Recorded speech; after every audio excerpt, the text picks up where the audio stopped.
Hi, this is Neil. I'm a junior, a rising junior at Georgetown, and I'm a policy research intern for IssueVoter.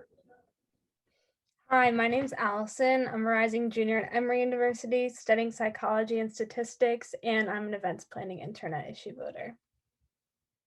The bill we'll be covering today is HR 1517, which is asking the question, should Congress end tax benefits for oil and gas companies? So just to give you some background information on the bill, currently we have the Mineral Leasing Act, which was created in 1920, and basically it just regulates the use of public lands for developing fossil fuels.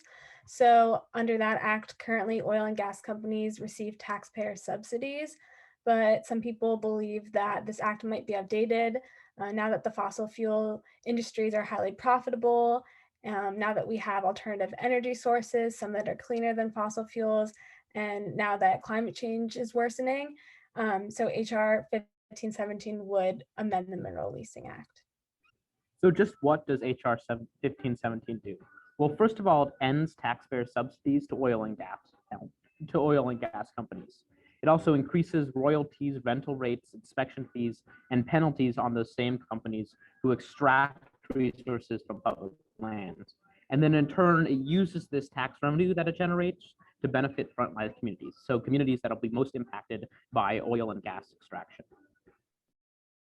So for a quote from what supporters of the bill say, this comes from Representative Katie Porter.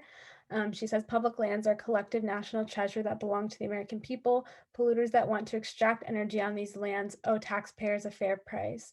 We haven't raised the rental rate for mining on public land since I was in junior high, and we've been charging oil and gas companies the same royalty rate for over 100 years. My Ending Taxpayer Welfare for Oil and Gas Companies Act will protect taxpayers and give these prices a decades overdue update. So just what do opponents say? This is Rep. Fred Keller from Pennsylvania, who says that America's domestic energy has far-reaching implications for every sector of our economy.